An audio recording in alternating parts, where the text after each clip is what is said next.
In this video, we're going to compare one of our all-time favorite drone, which is the DJI Air 2S, with the newcomer here, which is going to be the Mavic 3 Classic. Now, you may be wondering, how does this compare as far as photos, as far as videos? Well, we're going to give you some of the sample footage that we did, and then we're going to let you come up with your own conclusions because, well, it's really a matter of taste in this case. So let's get to it. First, let's take a look at some of the features of this drone, including the flight time. Flight time advertised here for the Air 2S is 30 minutes. Here, big difference, 46 minutes. This drone is a lot lighter, 595 grams as opposed to 895 grams, so that's a 300 gram difference between the two. As far as the connectivity between the drone and the controller, OcuSync 3, except this one has O3 Plus, so it has a little bit better, but quite frankly, from our testing, very, very comparable. And as far as the maximum speed, 42.5 miles an hour, 47 miles an hour here, so also pretty comparable. Now, when it comes to the sensors, that's where there's a big difference. This drone here has sensors in the front, in the back, and underneath. Here we have a lot more sensors. We have them in the front, in the back. Also, you could argue on the side because of this angled one right here at the top and at the bottom. So you'll get pretty much a whole 360 here. Here, you're only going to be able to go forward and back and then have obstacle avoidance. So something that you need to notice if you're interested in these two drones. Now, we put these drones to the test, including the flight time, and this is no different. We put this one here, Air 2S, to the test. We were able to get 85% of the advertised flight time of the advertised 30 minutes, that's hover time, 25 minutes and 25 seconds, as opposed to here, 83% of the advertised time, so pretty close with 33 minutes and 50 seconds. And you're gonna say, Greg, this is a big difference from the 40 minutes advertised. Yes, you are correct. We do live at much higher elevation. So this was tested at 8,000 feet equivalent altitude, and here 7,200 feet equivalent altitude. So just keep those numbers in mind. I'm sure you will be getting a lot better quality in your case. Now, as far as noise, exactly the same noise at 74 decibels when we tested it inside of our studio. Talk about the camera now. The sensors, 1-inch sensor, 20 megapixel, also 20 megapixels here, except a micro four thirds sensor, so a little bit bigger in this case. Both of these can do JPEG and RAW. This one has a fixed aperture, f2.8. This one right here has a variable aperture, f2.8 to f11. Quite frankly, this is a bit of a game changer for me. As a photographer, I like to have that control over the aperture. I don't like having that fixed aperture. If you do videos also, you're gonna have to play with ND filters. I much prefer having that ability to do this and final tweaks right here. So, but this is just a personal preference. As far as videos, very, very close to each other. 5.4K at 30, 5.1K, but at 50. Now, note that the maximum bitrate is 150 megabit per second here, 200 megabit per second here, so a little bit better. As far as 4K, 4K 60 on both sides, 2.7K 60 also on both sides, and then 1080 here at 120 frames per second. Here we can do 1080 at 200 frames per second using the slow motion. Also, I need to note that this has the ability to do 4K at 120 frames per second using the slow motion mode, which is a little bit different than the normal mode because the footage that you get out of it is going to be slowed down already during playback. As far as the color modes, very much exactly the same. D-Log 10-bit, HLG 10-bit, and then the normal 8-bit is also available if that's what you want to do. Now, as far as the camera, we can do burst photos, we can do AEB photos on both sides, 3 photos or 5 photos. You can also not do smart photos on either side. You have panorama available, same exact mode, vertical, wide, 1080, and the sphere. And as far as the zoom range, it depends on this drone here based on video quality. So you can do 4x at 4K, 6x at 2.7K, and then 1080, you can do 8.5x. Now, these are all digital zooms. Here, we're gonna do 3-time digital zoom regardless of what you're at. I do want to mention these controllers here because these are important. These are the smart controllers that DJI has come up with over the years. This is the original called a smart controller. We have the RC Pro right here, and then finally we have the regular RC right here. The good news is all 3 of these are compatible with the Air 2S right here. As far as the Mavic 3, you only have the ability to do the nude one, which is the RC Pro, or the regular RC. The old controller is is not compatible. I don't know if it will ever be, but at this stage, this is how it is. Let's talk about some more features available. Master shots available on both. We can also do quick shots. So if you like these, the drone, the rocket, the circle, helix, boomerang, asteroid, all of these are available on both drones. And then these also have the intelligent flight modes where you can follow using active track, using spotlight, and using point of interest. The only difference is this has the upgraded active track 5.0 as opposed to 4.0. Every other track mode is the same. And then also hyperlapse, we have the same modes with the free, the circle, the course lock, and the waypoint. This also has cruise control where you have the ability to get the drone kind of going in one direction and have the ability to just rotate as the drone keeps going in that direction. So that's kind of a big plus, I think, actually. If you like doing these hyperlapse mode, this is kind of a good way to do it. Now, let's talk about pricing, because there is a bit of a difference as far as pricing.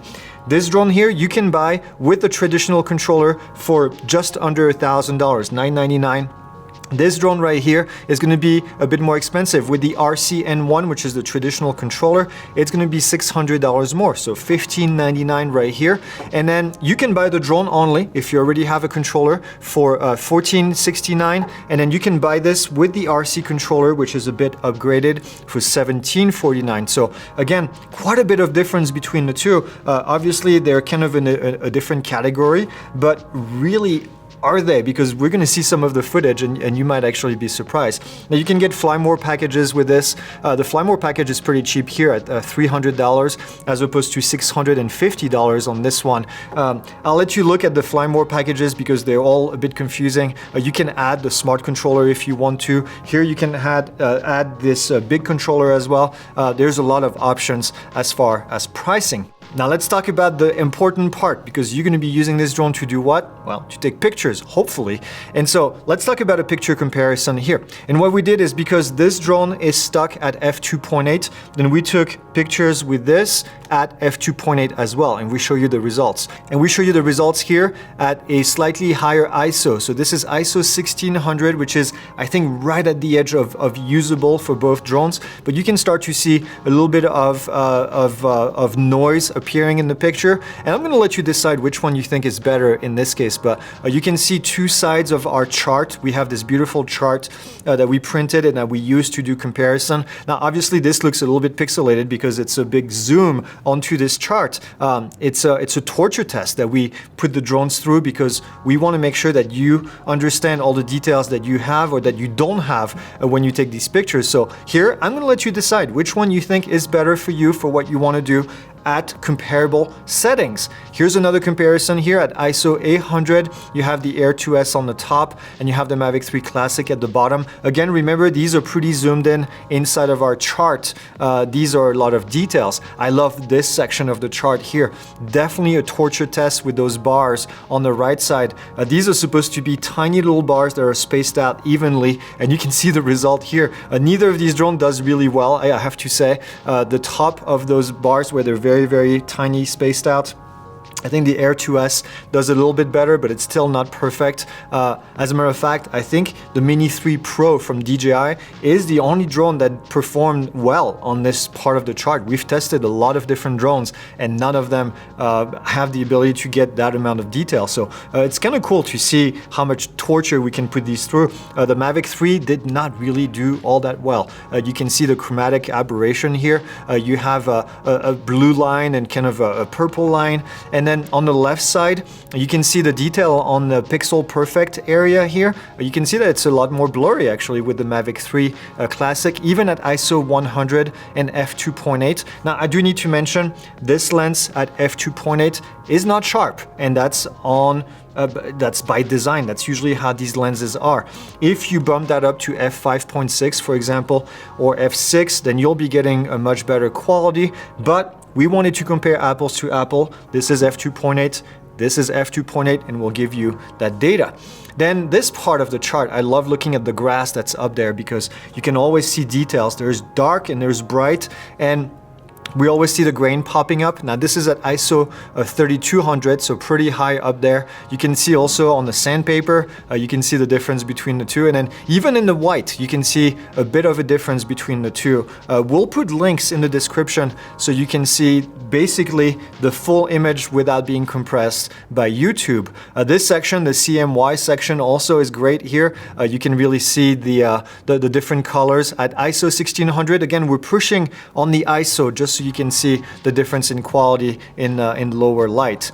And then here also a major torture test with these little squares and lines. And I do think, again, the Air 2S tends to do better. Even at ISO 100, you can see I wouldn't call it significant difference, but there is a bit of a difference between the two. And this was photos. Let's take a look at videos. So what we did is we did 2 flights with the 2 different devices, and we tried to set them up to have the same exposure compensation. I was trying to keep it around 1.7, positive 1.7, just because I wanted to make sure that we could get enough detail because we were recording in log. So what you see here is very flat colors because it's log. It's not color graded at all. And you see already a difference between the 2 sensors. The Mavic 3 I find is pretty flat, quite a bit closer to what the Inspire 2, for example, is, or even the Mavic 3 Cine because it's kind of the same lens. The Air 2S is a bit sharper already as it is. Even when exposed at the same EV. We try to use ND filters, we try to put everything in manual so you can see the results here. Now, here's the LUTed footage, and I used a LUT that DJI provided. On the right side with the Mavic 3 Classic, I actually use the version that's a bit brighter. It has a vivid LUT. On the other side, I actually use the same LUT that goes with the Mavic 2 Pro because it is the one that comes with the drone. So I use the proper one that they tell you to use, but big difference, I think, in colors here. A lot more magenta appearing even in the trees on the side of the Air 2S as opposed to the Mavic 3. I think the Mavic 3 colors were a little bit better. I kind of like the way they look better. At 400x, so at 4 times the zoom, you can also see the difference.